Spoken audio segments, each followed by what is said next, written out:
his best speeches as president. An obvious irony here, given what got him into this mess, but that is the special passion that Minister Campolo has when he talks about the fact that we're drowning in a sea of materialism, that consumerism is a threat to our future, and that we have to get back to fundamental values. Speaking about what is happening now, they're working on Article 3 on the floor. CNN producer Mike Rosselli sends word. We got a bit of this from correspondent Bob Franken, who we're going to go back to in just a second, but Rosselli just did a walkabout on the Plaza of the Capitol on the east side.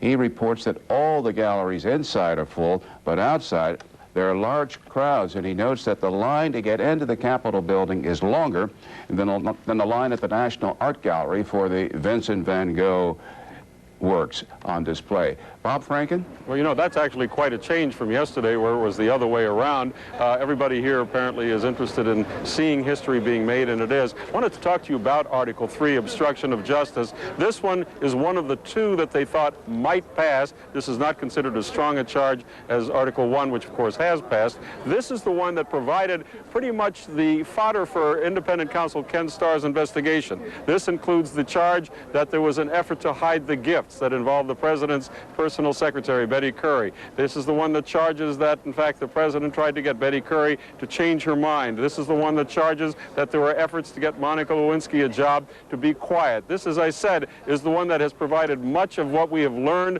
about this case throughout the year as the independent counsel has conducted his investigation. As I said, this is somewhere in the middle in terms of strength. This is going to be very interesting to watch. Given the results on the second one, many people now believe that the fourth one may also go down.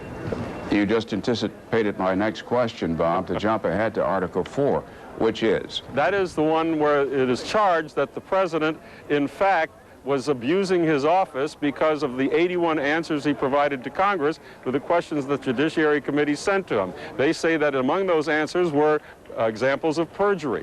That, as a matter of fact, he in fact lied under oath when he responded to the congressional inquiry into whether he should be impeached. Many people are very, very uncomfortable with that. That is considered one of the weaker ones. And what happens after the fourth and final article is voted on? Wolf Blitzer gave us a feeling for what we could expect down at 1600 Pennsylvania Avenue, but what happens up there? Well, first they have to have another vote, and that will be to appoint the managers. The managers, in effect, are the team of prosecutors sent by the House of Representatives over to prosecute the trial that would be held in the Senate. Henry Hyde, who's the Judiciary Committee chairman, will be heading that. There will be, I believe, 13 members. It's going to include many of the members of the Judiciary Committee. Then, very quietly, the articles of impeachment themselves will be transported across the Capitol over to the Secretary of the Senate. There was some speculation that the Senate would actually have to come into session to receive them. It was decided that that was not the case. I think that decision may have had a little bit of expedience connected to it, since we're at a season where there are no senators around. Just a quick note of history, Bob and Bernie. I'm looking back at what the text of the articles of impeachment were that were voted on not by the entire House, but by the House Judiciary Committee against President Nixon. And of course, one of those was an article alleging obstruction of justice.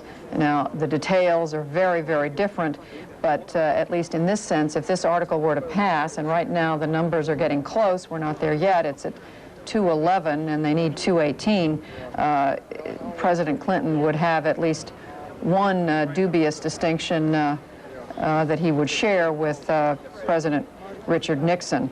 In the Nixon instance, the Judiciary Committee also passed a second article alleging abuse of power, and as we've just been saying, that is the text of the fourth article, which will be voted on against President Clinton.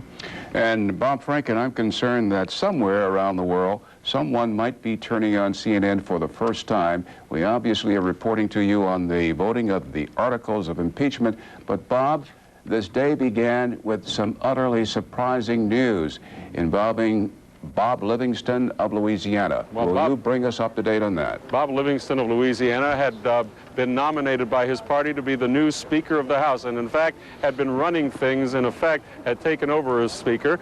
A couple of days ago, Livingston in fact had to admit, because of an investigation, that he had had some affairs during his marriage. There had been a couple of days that had been spent debating that. Today on the floor, with no warning to just about anybody, Livingston, calling for President Clinton to resign, said, "I will be an example." Livingston said, "I am going to resign. I am not going to stand for Speaker, and in fact 6 months after the new Congress comes in, I will step aside." Of course, that just totally startled everybody and caused an entire debate to intensify about whether President Clinton should call it quits also. So that was going on. It almost overshadowed for a while this history-making impeachment vote.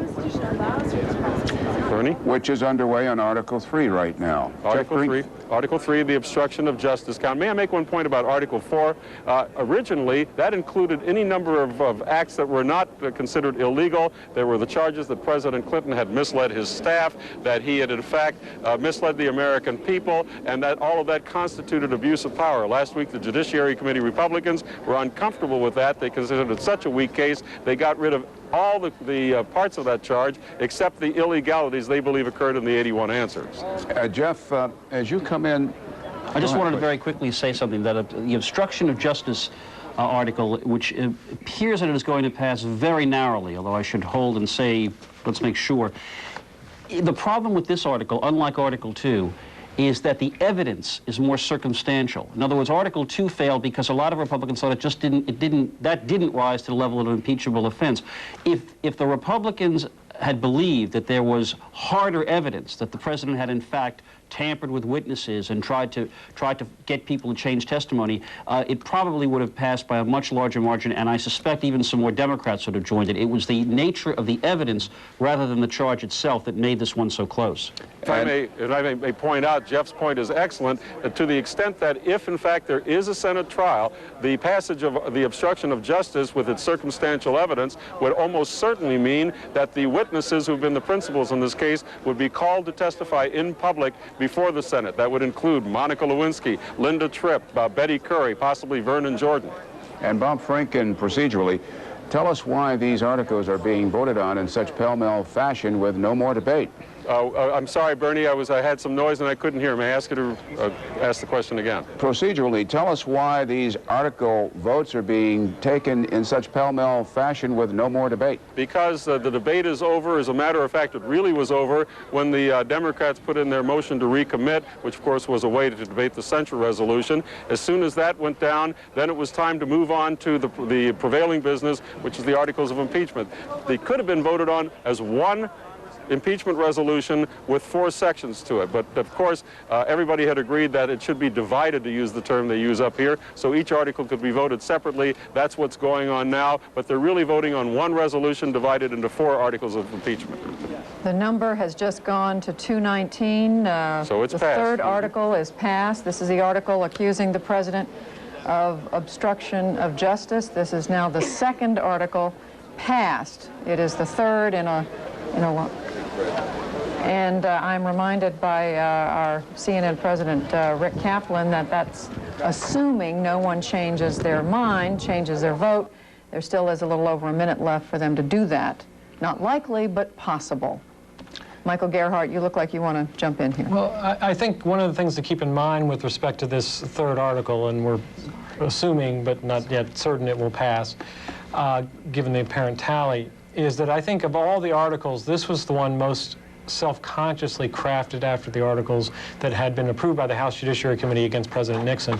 And we heard a lot of discussion in the statements from the members of Congress, particularly on the Republican side during the debate over the last couple of days, about how President Clinton's obstruction was quite similar to President Nixon's. And there's been a very conscious effort on the part of the Republicans to use similar language, to make similar charges, to really make this the Democratic analog to Nixon. And why would they do that, Jeff?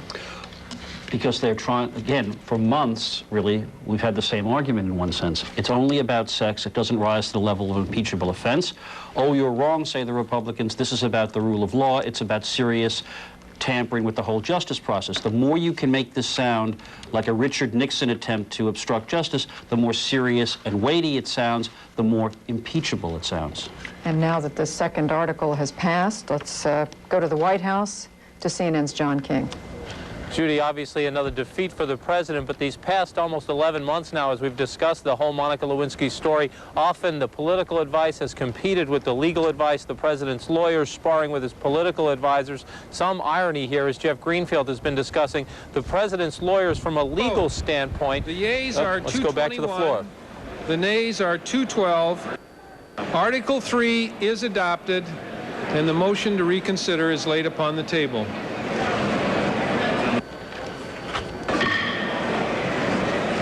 Go ahead, John. What I was thinking. The House will be in order. Feel confident about defending, number one, the perjury charge in Article 1 that passed and the obstruction of justice allegations here. The president's lawyers feel they have The question occurs on Article 4. So many R's in favor will say aye. Those opposed? In the opinion of the chair, the ayes have it. Mr. Speaker, on that, I request a recorded vote. The yeas and nays are requested. So many are in favor. The yeas and nays will stand and remain standing. A sufficient number having arisen. The yeas and nays are ordered. This will be an electronic vote for 15 minutes on Article 4. Which the members are now beginning to vote on, charges the president with repeatedly engaging in conduct that resulted in misuse and abuse of his high office. And to read from this line here, President misused and abused his office by making perjurious, false, and misleading statements in his written responses to Congress. The article itself goes on to say, impaired the due and proper administration of justice and the conduct of legal inquiries, and contravene the laws governing the integrity of the judicial and legislative branches and the truth-seeking purpose of coordinate investigative proceedings. Some pretty tough language, Jeff. Yeah, this is another one. I suppose if we had legalized gambling in Washington, we could be betting on these articles. This is another one where the chances of passage are seen to be dubious because they charge the president with asserting privileges for the sake of covering up, and for those famous or infamous 81 answers to the written questions. And there are some even on the Republican side who have said, gee, you know, asserting a privilege may not be impeachable. We know that one of the Democrats who voted for the first 3 articles, McHale of Pennsylvania, has said he will not vote for Article 4. Well, you already see, what are they, just a minute or so into the vote, and already 37 or so Republicans are voting no. Yep. Which is a sign it may not pass. Oh, I'd say it's probably won't pass. Yeah. And initially, this Article 2 was crafted after an article that had been approved by the House Judiciary Committee against President Nixon. The particular charge against President Nixon was he refused to comply with the subpoena from the House for certain information relating to the substance of the investigation against him by the House. But much of the similar language has been actually dropped by amendment, and instead we're left primarily with the president's answers to the 81 questions. And the theory behind this article is that by giving the answers that he did, the president somehow abused his power. He abused his power, the article charges, by somehow appropriating the power of the House to impeach. Judy, already 50 Republicans have voted no with their electronic cards. I think we can, I don't want to jump the gun here, but I think we can pretty safely say this is not going to pass. Wasn't this the article, just quickly, Bernard, that the Republican counsel on the Judiciary Committee felt so strongly about at one point? The Republican counsel felt strongly about all of them. Many things. If you remember David Schiffer's very almost steamy and incendiary, or at least angry testimony. But this was the one about which there was more expression of doubt than at any time. And we're almost there at the point where, again, to listen to our President Kaplan, unless people suddenly change their mind en masse, this is going down to substantial defeat. This will be the biggest margin, pro or con, I think, of any of the 4 articles. From this microanalysis, let's step back for a moment and go back to our people at the White House, John King and Wolf Blitzer. The president now has been impeached on 2 counts, Articles 1 and 3. The House is completing action on Article 4. The White House is girding for the United States Senate trial. But the fact of the matter is, as long as he's alive and as long as there are history books, William Jefferson Clinton will be mentioned as the 42nd president who was impeached. It will be obviously a black mark. It will be a very, very huge embarrassment on this second-term president who thought he was going to be spending the rest of his time polishing up his legacy, balancing the budget, international issues, working to try to do something in these last 2 years on Social Security. I would like to point out on that first article that has been passed that he committed perjury during his testimony before the grand jury. If it comes down to a trial in the Senate, David Shippers, the Republican chief investigative counsel on the Judiciary Committee, he backed up that claim that the president lied under oath before the grand jury by pointing to the president's testimony that he was telling absolutely the truth back in January in the Paula Jones deposition when he denied sexual relations as defined by the Paula Jones lawyers. If it comes down to a trial, Bernie and Judy, it's going to, the final argument on that perjury count is going to be whether or not the president touched certain parts of Monica Lewinsky's body with an intent to arouse, as she claims, versus what he says he didn't do so. It could be a really, really gruesome, ugly trial involving the most intimate sexual acts if it comes down to a trial in the Senate on that first count. But those would be the facts at issue, would they not? Those would be the facts at issue, and the president didn't answer directly when he was asked by the independent counsel prosecutors here at the White House in August whether or not he touched certain parts of Monica Lewinsky's body. He simply referred back to his opening statement that day in which he said he told the truth when he denied having sexual relations, as he understood the term to be the term to mean as defined by the Paula Jones lawyers. And she has testified, Monica Lewinsky, that the president did touch certain parts of her body with an intent to arouse. So it's come back to that whole issue of sex. Okay, Wolf, I would just observe that it would seem to me if the men and women of the United States Senate can handle matters of war and peace, here is Secretary Cohen at the Pentagon with a briefing. As you know, the United States and British strikes against Iraq are continuing. From the beginning of this operation, we've been careful to set realistic goals. We've also been careful not to either overstate or exaggerate the results as our intelligence analysts study the very preliminary data. However, I want to stress that this military action is substantial. It is inflicting significant damage on the 7 target categories that we have selected.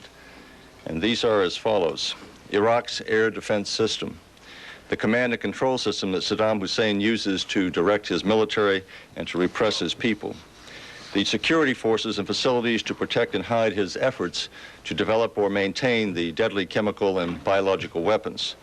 These are the forces that have worked to prevent the United Nations inspectors from doing their jobs. The industrial base that Saddam Hussein uses to sustain and deliver his deadly weapons. His military infrastructure, including the elite Republican Guard forces that pose the biggest threat to his neighbors and protect his weapons of mass destruction programs. The airfields, and a refinery that produces oil products that Iraq smuggles in violation of economic sanctions. I'd like to focus on 2 areas where our strikes have substantially degraded Saddam Hussein's warfighting capability. The first is Iraq's ability to deliver deadly weapons. We estimate that Saddam's missile program has been set back by at least a year. And I'd like to offer just another word pertaining to descriptions of damage done. When we talk about moderate damage inflicted, I think that has to be kept in mind in terms of its comparison. When the federal building in Oklahoma City was bombed, the initial photographs, satellite photography that had taken place, described that damage as being moderate. I think we all understand how much damage was in fact done to that building, even though it was described as moderate at that time. The elimination of the ability to deliver these deadly weapons is one of the jobs that Saddam's security forces prevented the UN inspectors from performing. So the second area where the damage has been substantial is the command and control system. This network of communications, intelligence, propaganda, and security service headquarters has been significantly damaged. Saddam may rebuild and attempt to rebuild some of this military infrastructure in the future, just as he has replaced many facilities, including lavish palaces after Desert Storm. But we have diminished his ability to threaten his neighbors with both conventional and non-conventional weapons. In closing, I want to again call attention to the superior performance of both the United States and British forces. This action demonstrates the quality of the men and women we have in the military. They are well trained, they are well equipped, they are well led, and we owe them a great deal of gratitude. Mr. Chairman. Thank you, Mr. Secretary. Good afternoon, ladies and gentlemen. As the Secretary noted, we are very pleased with the results of the operation thus far. In the primary areas of concern, facilities that support Saddam's weapons of mass destruction capabilities, his command and control, and the security forces associated with these weapons, we have had significant success in our airstrikes. However, it does appear that we've got to do a better job of translating the arcane science of battle damage assessment into plain English so that you can all relay the information more effectively to the public. So the burden is on us. The burden is to make a complex subject more understandable. On the plus side, as you will see in just a few minutes when Admiral Wilson briefs, I believe the numbers themselves are clearer today because we've had additional time to conduct our assessments. Let me take just a moment here to give you a flavor of what we call battle damage assessment. This first photograph is of the electronics plant.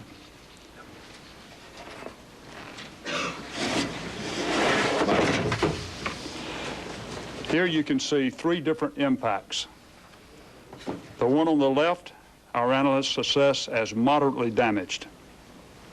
The one here on the bottom, we assessed as destroyed, and I think you can see why. Basically, it's been rubbled. The last one on the upper right, you can see the crater near the corner of this building. Our analysts assessed this impact as having produced light damage. But to put this in perspective, I'll show you some other facilities where we saw explosions outside of buildings that were much smaller than the explosions caused by this weapon. Give me a second photo. I'm sure you recognize these as our two embassies, the one in Tanzania, the one in Kenya. As you can see, when you have a chance to get a different angle or a ground view, your sense of damage can be quite different. Our analysts classified this damage as light to moderate when all they had was overhead imagery to go by. Again, here's the Taji Missile Repair Facility. It contains a series of buildings, but we only went after selected targets within the compound based on intelligence as to which ones had elements that were critical to the process. This one was assessed as moderate damage, as was this one. This one was assessed as severe damage, and so on. My point is, none of these buildings within this compound were assessed as destroyed, not even one. Our analysts are appropriately very conservative in their initial assessments, as I think you would agree in this particular facility.